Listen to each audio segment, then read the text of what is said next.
La Chrysler Norseman, à la ligne si particulière obtenue grâce à l'absence de montant de pare-brise, fut la victime d'un fait divers tragique le 25 juillet 1956, disparaissant à tout jamais dans les eaux sombres de l'Atlantique Nord. Prévue pour être la star des salons automobiles de l'année 1957, la voiture gardera finalement tout son mystère et seuls quelques journalistes auront pu la voir quelques instants à Turin avant son départ pour les États-Unis. Retour aujourd'hui sur son histoire.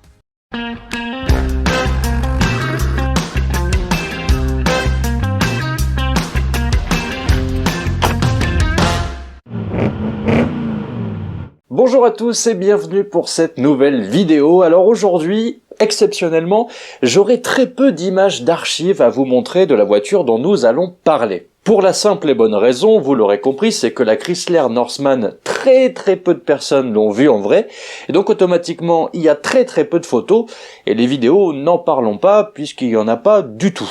Mais voyons donc ensemble ce qu'il s'est passé et revenons le 25 juillet 1956 où navigue au large de l'île de Nantucket dans le Massachusetts le SS Andrea Doria, fier paquebot italien qui a quitté Gênes quelques jours plus tôt le 17 juillet. Mis en service en 1953, ce paquebot est pour l'Italie l'équivalent de ce que sera le France pour la France dans les années 60, une fierté nationale. Et si l'Andrea Doria n'est pas le plus grand des paquebots, il est assurément l'un des plus luxueux et comme tout bon navire qui s'apprête à couler, il est réputé comme l'un des plus sûrs du monde. Avec sa double coque, ses 11 portes étanches, ses embarcations en nombre suffisant et ses équipements radars et radio. Bref, un joyau qui transporte dans ses entrailles la fameuse Chrysler Norseman. Sauf qu'au large de l'île de Nantucket se forme régulièrement une sorte de forte brume due à la rencontre du Gulf Stream et des eaux du Labrador, un phénomène classique et connu, et à bord de l'Andrea Doria, le capitaine Piero Calamai ne s'inquiète pas trop. Il n'hésite donc pas à voguer avec un bon rythme, avec à son bord 1134 passagers. De son côté, le paquebot vapeur Stockholm, qui quitte New York pour Göteborg, s'enfonce lui aussi dans le brouillard. Et les deux navires se repèrent bien au radar, mais n'entreront jamais en contact radio, chacun faisant une manœuvre d'évitement, ce qui s'avérera fatal. Normalement, selon la réglementation, dans ces conditions, chaque navire doit partir à tribord. Mais allez savoir pourquoi, Calamai fait partir le Doria à bâbord, et au lieu de s'éviter, les deux navires vont se percuter. Le Stockholm viendra s'empaler dans le flanc droit du Doria à 23h10, en plein milieu des cabines, tuant 46 passagers du navire italien, mais aussi 5 membres d'équipage du navire suédois sur le coup. Et le Doria mettra 11 heures à couler. Les passagers furent évacués soit sur le Stockholm qui flottait toujours, soit sur l'île de France, un paquebot français qui détourna sa route pour prêter assistance. Et la Chrysler Norseman, elle, était définitivement perdue et repose encore aujourd'hui par plus de 100 mètres de profondeur. Mais que faisait donc cette Chrysler, ce chocard si particulier, au fond de la cale d'un bateau italien ? Eh bien la réponse est simple. Depuis le début des années 50, Chrysler avait pris pour habitude de faire produire ses concept cars par le carrossier Ghia à Turin, en raison de la qualité de son travail d'une part, mais aussi et surtout pour des raisons de coût, car il était beaucoup plus économique de faire produire une voiture en Italie et de la ramener aux États-Unis plutôt que de tout faire aux États-Unis. Mais attention, dans le cas de la Norseman, il s'agissait d'une œuvre interne, purement américaine, dessinée sous les ordres de Virgil Exner, et Ghia ne s'occupait que de la fabrication.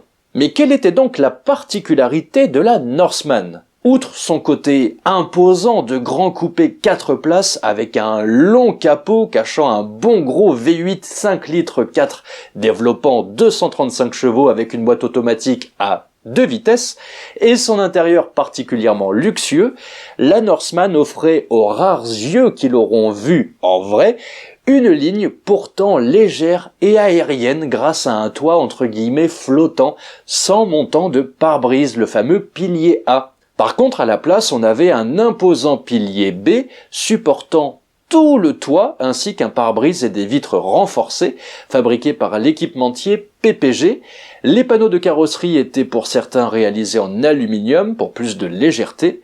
La voiture fut construite par Ghia, selon les plans de Chrysler, et bien entendu, elle était totalement fonctionnelle. Alors évidemment, nous n'avons que des photos en noir et blanc, et personne ne sait véritablement de quelle couleur elle était. Selon Chrysler, la voiture était peinte en 2 tons de vert avec une pointe de rouge. Selon certains, Exner l'aurait demandé couleur argent. Et selon les journalistes italiens qui l'ont vue en vrai à Turin, elle était en 2 tons de bleu. Quoi qu'il en soit aujourd'hui, après plus de 70 ans dans la flotte, elle doit être de couleur rouille. Enfin, en tout cas, ce qu'il en reste. Et après le naufrage de l'Andrea Doria et la perte de son chocard, Chrysler refusera tout simplement de produire un second exemplaire de la Norseman. Ils feront juste paraître un communiqué expliquant la présence à bord de son coupé, de son coût de fabrication de 150 000 $ et du fait qu'elle était assurée. Et c'est tout. De son côté, Virgil Exner n'apprendra la nouvelle que 3 jours après la catastrophe sur son lit d'hôpital, car il venait de se remettre d'une crise cardiaque. Et comme une voiture maudite, on n'entendra plus jamais parler de la Norseman. Et on ne sait même pas encore aujourd'hui si la Norseman avait d'autres particularités que sa carrosserie. Pourtant, certains privilégiés eurent la chance de voir la Norseman en vrai après le naufrage. En effet, le Doria, étant échoué dans des eaux peu profondes, reste accessible aux plongeurs. Mais d'après l'un d'eux qui descendit la voir plusieurs fois en 1994, elle était dans un état déplorable. En même temps, après 40 ans sous l'eau, on pouvait s'en douter. Bref, ne rêvons pas, personne ne roulera en Chrysler Norseman disparu par la faute d'une mauvaise manœuvre partant de brouillard et en plus si proche de sa destination finale. Et ironie du sort, le Stockholm fêtera cette année ses 76 ans et continue de naviguer aujourd'hui sous le nom d'Astoria. Et avant de terminer cette petite histoire, Chrysler ne fut pas le seul constructeur à subir les conséquences de ce naufrage. En effet, 50 exemplaires sur les 240 construits de la Lancia B24 Aurelia Speeder America se trouvaient aussi dans le bateau et coulèrent avec la Norseman, contribuant à la rareté du modèle aujourd'hui. Ça donne presque envie de vous dire que si l'un d'entre vous est plongeur, eh bien on y va et on fait une vidéo pour retrouver les Lancia et la Norseman. Bon, en attendant, dites-moi dans les commentaires si vous connaissiez cette voiture et l'histoire qui allait avec.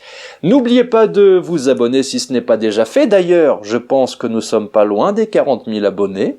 Merci à vous, merci infiniment. On se donne rendez-vous dans la prochaine vidéo, évidemment, tous les mardis et tous les samedis. D'ici là, vous pouvez venir me rejoindre sur Insta, RobinFortPVO. Vous trouverez le lien dans la description et dans le premier commentaire épinglé sous la vidéo. Merci à tous, ciao!